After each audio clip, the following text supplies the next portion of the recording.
गुरुदेव, वशिष्ठ, आपने जो मुझे रघुवंश का भार सौंपा है उसे मैं निष्ठापूर्वक निभाऊंगा। राम का प्रणाम स्वीकार हो। दीर्घायुष्मान भव।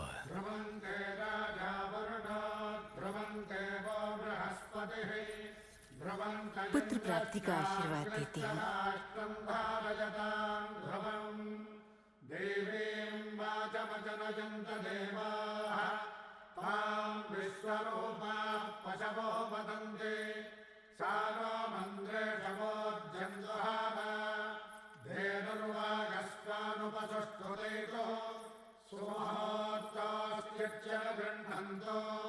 सुमुहूर्तमस्तु सुप्रतिष्ठितमस्तु अयं मुहूर्तः सुमुहूर्तोऽस्तु। स्वस्ति न इन्द्रो वृद्धस्तवाः स्वस्ति नः पूषा विश्ववेदाः स्वस्ति नस्तार्क्ष्यो अरिष्टनेमिः स्वस्ति नो बृहस्पतिर्दधातु। ओम शांति शांति शांति। आज से 14 वर्ष पूर्व स्वयं महाराज दशरथ ने तुम्हारे राज्याभिषेक का विचार किया था, जो आज साकार हो रहा है। आज ये कल्पना 14 वर्ष के पश्चात संपूर्ण होगी। यह संयोग प्रभु के आशीर्वाद से संपन्न हो रहा है। साधारण रूप में राजा जब सत्ता संभालता है तो मुकुट के धारण होने पर ही राज्याभिषेक के पश्चात ही वह संपूर्ण राज्य का अधिकारी बन पाता है। अब समय आ गया है कि सत्ता के उत्तराधिकारी की परिभाषा को विस्तार से मैं बता दूं। जो रावण और रावण जैसे राक्षसों की समाप्ति उन्हें दंड देकर करे, धर्मानुसार वो तत्पर हो, सही उत्तरदायी वही व्यक्ति बन सकता है, ना ही प्रजा पर कभी अत्याचार सहोगे राम।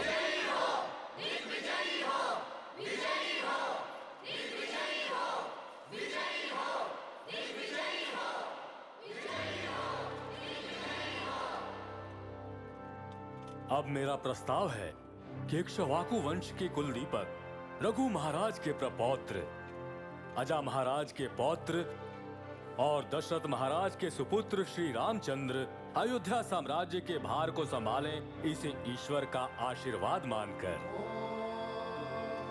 साम्राज्यं भोज्यं स्वराज्यं वैराज्यं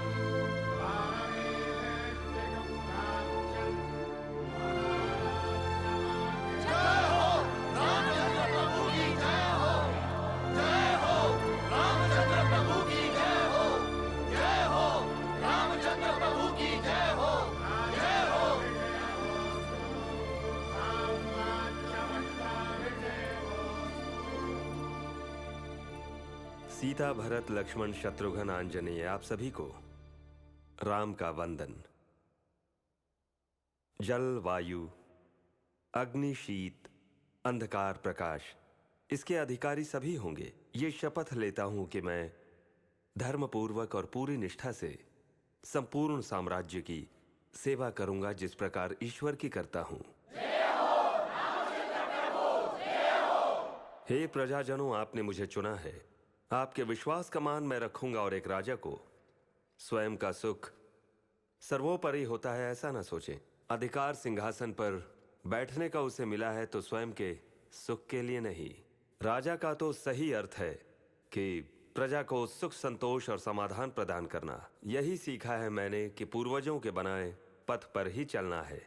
सांसारिक और कुटुंब के सुखों से ऊपर रहेगा मेरी प्रजा का सुख। मैं राज्य की संपत्ति को अपना ना समझकर प्रबंधक बनकर संभालूंगा।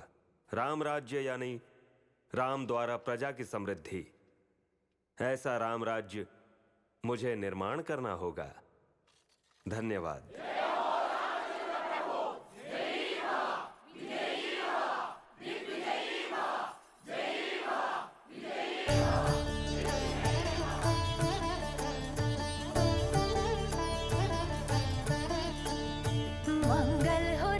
चंद्र मंगल गुणधाम, मंगल करुणा निधान महा, मंगल हो जानकी मन मंदिर निवास, मंगल हो जानकी मन मंदिर निवास, मंगल हो सर्वजन वंदन विधान। जय मंगल हो नित्य शुभ मंगल हो, जय मंगल हो नित्य शुभ मंगल हो।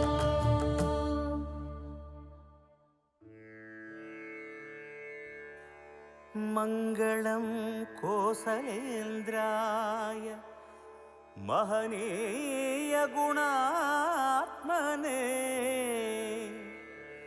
चक्रवर्ती तनूजाय सार्वभौमाय मङ्गलं मङ्गलम्।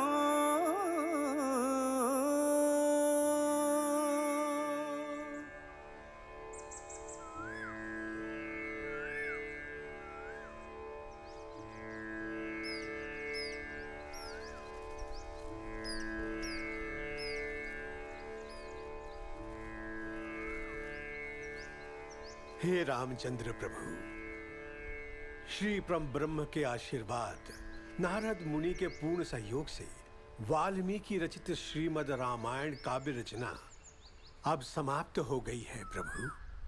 पाप और पापियों से उद्धार पवित्र पदों से मिलेगा। इस राम कथा को समस्त जनजाति सुने और जीवन आनंदमयी करे। समाप्त हो गई यानी कथा समाप्त? सच में अद्भुत थी। अच्छा होता अगर आगे भी एक कथा होती। इसके आगे सत्य वचन बच्चों, प्रभु राम की कथा एक बार सुनो तो तृप्ति नहीं हो पाती। इस कथा में यदि सुख है तो दुख की छाया भी है। दुर्भाग्यपूर्ण उन 14 वर्षों का अनुभव किया सीता और राम ने। अंततः सुख की वर्षा का समय आ पहुंचा। कथा समाप्त हुई, यानी आज के पश्चात सुख ही सुख है। ओहो, क्या दुख के बिना कथा अधूरी होती है? नहीं सुनी हमें ऐसी कथा। कथा सुनने का सुख सीताराम प्रभु के कष्टों के तुच्छ है, अनुचित है। हम निर्णय कैसे करेंगे कि भविष्य में कब क्या होगा? ये लीला तो राम की है, वही जाने। कथा के अंदर सुख दुख का समावेश और निर्णय करने वाला भी वही है।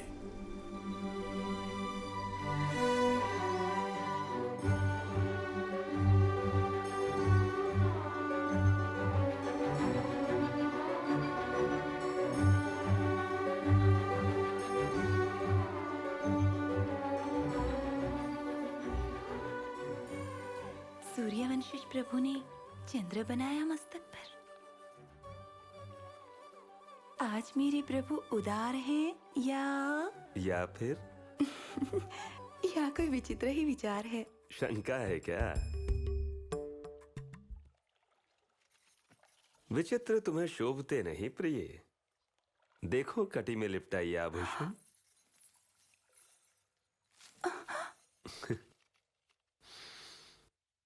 ये जो तुमने पहना है, ये क्या कोई नया आभूषण है? प्रेम मिलन में अमृत बरसे, राम पधारे सीता मन में।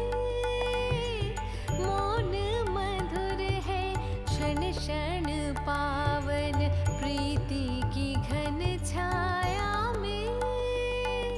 सूर्य चंद्र है साक्षी, प्रेम की धुन गूंजे। राम का निमंत्रण सीता राम पुकारे, मौन की भाषा नैनों में बोले। चंदन सौरभ फैले जीवन में। हो राम जानकी प्रेम अमर है, इनका बंधन न टूट है। श्री राम ज्ञान का सागर है, सीता सरिता पावन है। श्री राम सुधाकर है, सीता चांदनी है, चांदनी है, चांदनी है। क्या माता जी को पता है ये? सुधाकर है, सीता चांदनी है, चांदनी है, चांदनी है। दोनों का ये मिलन दिव्य है।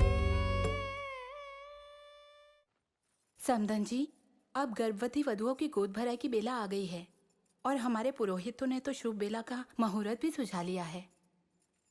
जो आपके आशीर्वाद के साथ हमें अनुमति भी मिल जाए तो सीता, उर्मिला, मांडवी, श्रुतकीर्ति को हम अपने साथ ले जाएं इस बेला पर। समधी जी, अनुमति की क्या आवश्यकता? परंपरा अनुसार पहले बच्चे का जन्म तो मैके में ही होता है। यह अधिकार है आपका। दीदी ने तो हाँ कर दी। पर पतियों के विचार भी तो जानने चाहिए। क्या विचार है राम? जवाई जी तो अभी चुपचाप हैं। माना आप जवाई हो हमारे, पर अयोध्या के तो बेटे हो राम, आप विराजिए। माताश्री, अयोध्या की बागडोर हाथों में है, पर माता पूज्यनीय है। माता के समक्ष तो मेरे अस्तित्व का कोई अर्थ ही नहीं। अद्भुत अद्भुत। अद्भुत अद्भुत। ऐसे विचार तो राम के मुख से ही सुने जा सकते हैं। पुत्रियों, मेरे पास आओ। आप दोनों ठीक तो है ना? तुम्हें साथ ले जाने हेतु तुम्हारे माता पिता यहाँ आए हैं। आशीर्वाद हम सबकी ओर से। प्यारा सा एक बेटा हमको दोगी तुम।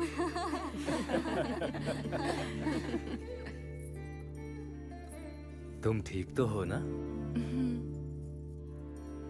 तुम सब चलने के लिए तैयार हो जाओ, ठीक है? सबके ही मुख पर एक चमक उभर आई है घर जाने की बात सुनकर।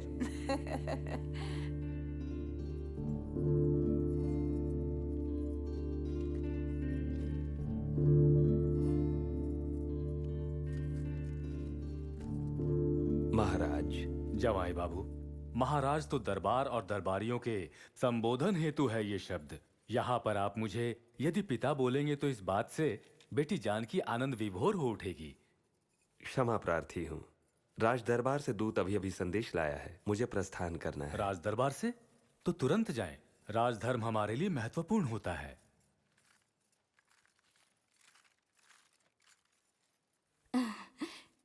ठीक है ठीक है। राजा राम चूंकि दरबार जा चुके हैं, तो अब महारानी सीता देवी से उनका निर्णय सुनना होगा। बेटिया पिहर के नाम से ही खुशी से झूम जाती है, पता है।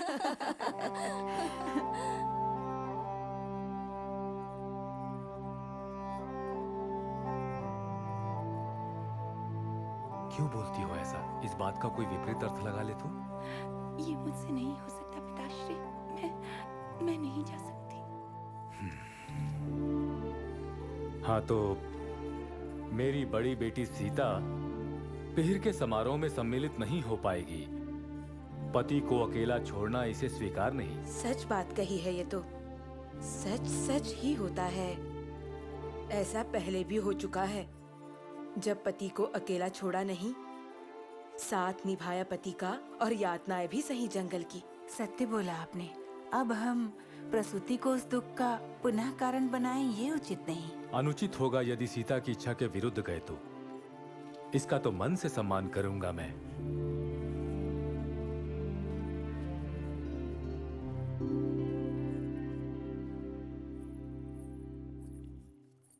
तुम्हारे पिता के लिए ये दुख का कारण था, किंतु सब प्रसन्न हैं यहाँ पर। अधिक आनंद मुझे हो रहा है। ये तो उपहार में आया है। मन चाहा कोई वर मांगो। मांगो। मैं क्यों मांगू? मुझे आवश्यकता नहीं। अच्छा, तुम चकित क्यों हो गई हो? वरदान के पीछे भय है। हमारे पिताश्री ने दुख उठाए, उसका कारण वरदान ही था।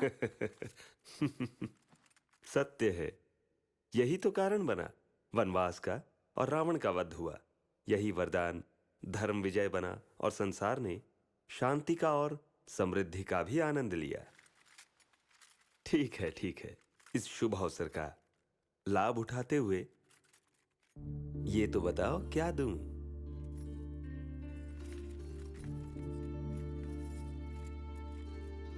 प्रभु, इस समय इच्छा पूर्ण हो ये असंभव है मेरे विचार में। संदेह क्यों? ये बताओ, तुम्हारी इच्छा पूर्ति कब नहीं की हमने? कहो भी। ये जो इच्छा है केवल मुझ तक सीमित नहीं। मेरी पूजा तो रघुवंश के भावी राजकुमार से जुड़ी है। संपन्नता और सुख से भी ये मुनिजनों की पत्नियों के आशीर्वाद से संभव है। तो फिर से आपको वन में जाना है? यहीं राजभवन में वही भव्य आयोजन यदि धूमधाम से आयोजित हो पाए तो फिर वहां जाना आवश्यक तो नहीं? जाने के विषय पर परिवारजनों की स्वीकृति असंभव है। जानती हूँ, कठिन तो है मेरी इच्छा का पूरा होना, करेंगे पूरी। तुम्हारी प्रसूति से पहले जाने की इच्छा है, ऐसा विचार है तो हमें कुछ सोचना होगा कि कैसे तुम वहां जाओ और तुरंत लौटकर वापस आओ। ऐसा है तो फिर कल ही हमें। कल ही? हिरण जैसा वेग तो ना दिखाओ। समझा? हिरण के नाम से भयभीत हो गई ना? ये मायावी हिरण नहीं है, ये तो प्यारा है।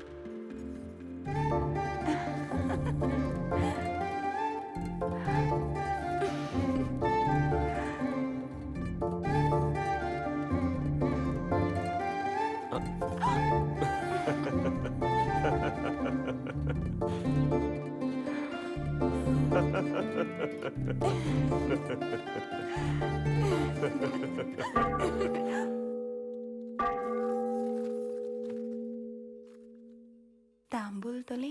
धर्म घंटा। घंटा इस समय बजा, सब ठीक तो है ना? आपदा कभी बताकर नहीं आती प्रिय। प्रतिदिन कोई आपदा रहती ही है। कर्तव्य राजा का वही तो होता है कि अपनी प्रजा का सुख दुख समझे। दाम्पत्य से भी तो कर्तव्य जुड़ा है। दाम्पत्य कर्तव्य से जुड़ा है, ये मानता हूं, पर सेवा धर्म है मेरा। प्राणेश्वरी, राम विवश है, धर्म से जुड़ा जो है, वचन में बंधा हुआ दास।